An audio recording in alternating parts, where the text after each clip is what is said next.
ఇక భారత్ పాక్ మధ్య ఉద్రిక్తతలు తగ్గించేందుకు ఇప్పుడు అమెరికా ప్రయత్నం చేస్తోంది. ఇరు దేశాల మధ్య యుద్ధంలో కలగజేసుకోమని ఇప్పటికే స్పష్టం చేసిన అమెరికా ఇరు దేశాల మధ్య చర్చలకు మాత్రం సహకరిస్తామని చెప్తోంది.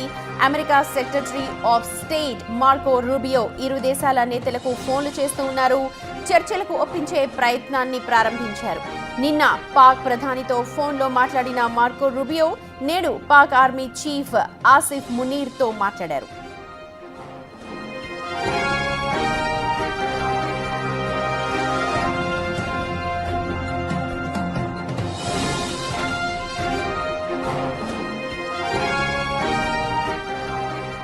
రైట్, ఇదే అంశానికి సంబంధించి పూర్తి వివరాలు అందించడానికి మా ప్రతినిధి శివ ఉన్నారు. శివ, మళ్ళీ అంటే కలగ చేసుకోమని చెప్తోంది, చర్చలకు మాత్రం మేము మధ్యవర్తం వహిస్తామంటోంది, పెద్దన్న పాత్ర పోషించే ప్రయత్నం చేస్తోంది అమెరికా. ఎలా చూడాలి హోలిస్టిక్ గా? రైట్ సుమతి, ఏదైతే భారత్ పాకిస్తాన్ మధ్య రోజు రోజుకు ఉద్రిక్త పరిస్థితులు అనేవి తారాతాయికి చేరుతున్నాయి. ఇక రాత్రి సమయంలో భారత సామాన్య ప్రజలే టార్గెట్గా దేవాలయాలు కానీ ఆధ్యాత్మిక కేంద్రాలు టార్గెట్గా చేసుకుని పాకిస్తాన్ ఆర్మీ దాడులు చేస్తుంది. అయితే రాత్రి పాకిస్తాన్ ఆర్మీ దాడులు చేసిన తర్వాత ప్రతిగా భారత్ కూడా దాడులు చేసి అటు పాకిస్తాన్లోని పలు వైమానిక స్థావరాలపై అటాక్ చేసినట్టు కూడా తెలుస్తుంది. దాంట్లో నూర్ ఖాన్ అనే వైమానిక స్థావరం, పాకిస్తాన్కు చెందిన వైమానిక స్థావరంపై అటాక్ జరిగింది. దాన్ని పాకిస్తాన్ కూడా అధికారికంగా ధృవీకరించింది. మరో మొత్తం నాలుగు వైమానిక స్థావరాలపై దాడులు జరిగినట్టుగా ప్రచారం జరుగుతుంది. కానీ ఒక్క స్థావరానికి సంబంధించి మాత్రమే పాకిస్తాన్ ధృవీకరించింది. మరోవైపు ఇద్దరి మధ్య ఉద్రిక్త పరిస్థితులు నెలకొన్న నేపథ్యంలో అమెరికా మధ్యలోకి మధ్యవర్తిత్వానికి వచ్చింది. మధ్యలోకి ఎంటర్ అయ్యి ఇద్దరి మధ్య శాంతి చర్చలు జరగాలి, ఉద్రిక్త పరిస్థితులను పక్కన పెట్టి ఇద్దరు కూర్చుని శాంతియుతంగా చర్చలు జరుపుకోవాలంటూ కూడా పెద్దన్న పాత్ర పోషించే ప్రయత్నం అయితే అమెరికా చేస్తుంది. దానిలో భాగంగానే ఇటు భారత్ మరోవైపు పాకిస్తాన్కు సంబంధించిన అధికార ప్రతినిధులతో మాట్లాడుతుంది. మరోవైపు ఆర్మీ చీఫ్తో కూడా, పాకిస్తాన్ ఆర్మీ చీఫ్తో ఇప్పటికే అమెరికా కార్యదర్శి కూడా మాట్లాడినట్టు కూడా తెలుస్తోంది. అంటే ఏదైతే పాకిస్తాన్ ఆర్మీ చీఫ్ ఆసిఫ్ మునీర్ అహ్మద్ ఉన్నారో అతనితో సంప్రదింపులు జరిపారు. కానీ దానికి సంబంధించిన ఫీడ్బ్యాక్ ఇంకా బయటకు రాలేదు. ఇటు భారత్ తో కూడా పోషిస్తోంది కరెక్టే, కాకపోతే మనం కయ్యానికి కాలు దువ్వట్లేదు, మనం సివిలియన్స్ మీద టార్గెట్ చేయలేదు, మనం దేవాలయాల మీద టార్గెట్ చేయలేదు, అన్నీ చేస్తోంది పాకిస్తాన్. మనకు వాళ్ళ మీద ప్రెషర్ తీసుకొచ్చి వాళ్ళతో మాట్లాడాల్సిన అవసరం ఉంది. మనం ముందు నుంచి కూడా శాంతి కావాలనుకున్నాం, యుద్ధానికి దిగలేదు. మన మీద అటాక్ చేశారు కాబట్టి మనం రిటార్ట్ చేశాం.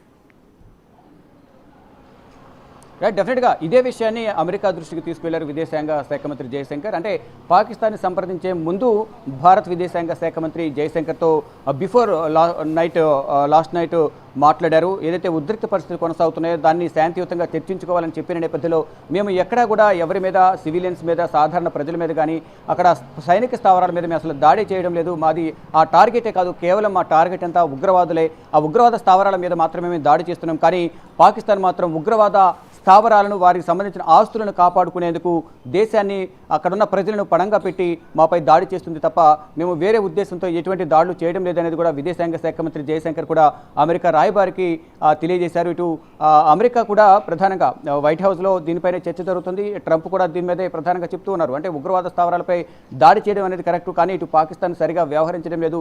మరింత ఉద్రిక్త పరిస్థితులు నెలకొంటున్నాయి. రోజు రోజుకు ఇవి తారాస్థాయికి చేరుతున్నాయి. ఒకరిపై ఒకరు దాడులు చేసుకుంటున్నారు. దీని ద్వారా మరింత యుద్ధ వాతావరణం సంభవించే అవకాశం ఉంటుందంటూ కూడా చెప్తున్నారు. దానిలో భాగంగా శాంతి చర్చలు జరపాలి అనేది కూడా వారు చెప్తున్నారు. కానీ ఇటు ఆర్మీ చీఫ్కు, పాకిస్తాన్ ఆర్మీ చీఫ్కు చెప్పినప్పటికీ కూడా ఇంకా దాడులు అనేవి వారు చేస్తూనే ఉన్నారు.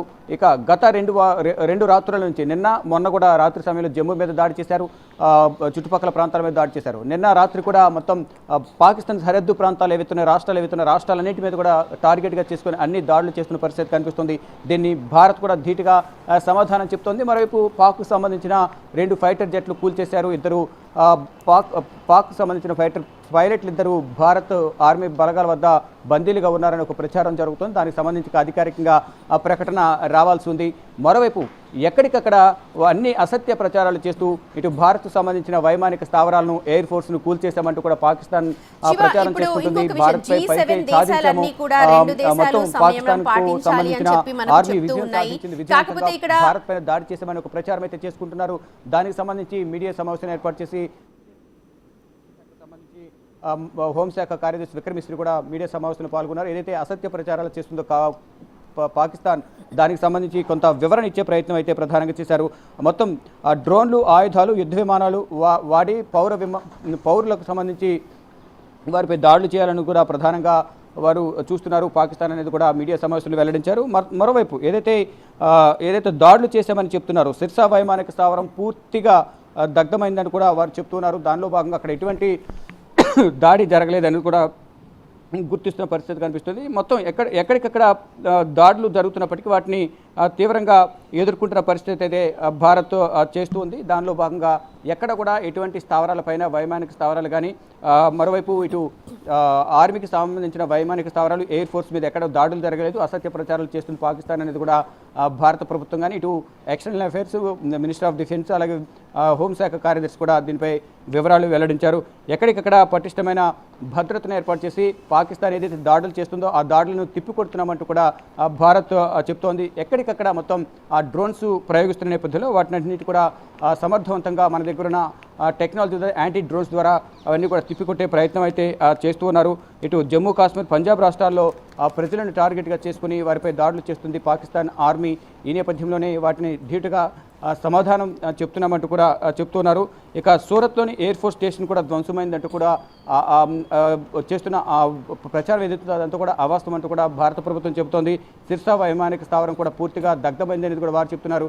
అది కూడా ఎక్కడ దగ్ధం కాలేదు కూడా వారు కూడా చెప్తున్న పరిస్థితి కనిపిస్తుంది. మొత్తంగా చూసుకుంటే ఎక్కడికక్కడ పాకిస్తాన్ చేస్తున్న దాడులను భారత్ తిప్పికొడుతుంది. ఎప్పటికప్పుడు ఎక్కడికక్కడ ఎటువంటి నష్టం జరగకుండా ప్రజలకు మొత్తం అన్ని ఏర్పాట్లు అంటే సురక్షిత ప్రాంతాలకు, అంటే ఏదైతే సరిహద్దు ప్రాంతాల్లో ఉన్న ప్రజలు ఎవరైతే ఉన్నారో వారందరూ కూడా ఆ సురక్షిత ప్రాంతాలకు తరలించి ఎటువంటి నష్టం జరగకుండా సరిహద్దు ప్రాంతాల్లో గ్రామాల్లోనే ప్రజలను తరలించేస్తున్నారు. ఇటు ఏదైతే జమ్మూ కాశ్మీర్ సరిహద్దులో ఉన్న పూంచ్ సెక్టర్ కానీ, రజౌరి, యూరి, ఇతర సెక్టార్లకు సంబంధించిన ప్రజలు ఎవరైతే ఉన్నారో ఆ ప్రజలందరికీ సంబంధించి కూడా మొత్తం ఎక్కడికక్కడ పటిష్టమైన భద్రతను ఏర్పాటు చేసి అంతా కూడా ఎవరికి ఎటువంటి ఇబ్బంది కలగకుండా మొత్తం ఏర్పాట్లు చేస్తున్న పరిస్థితి కనిపిస్తోంది. సుమతి.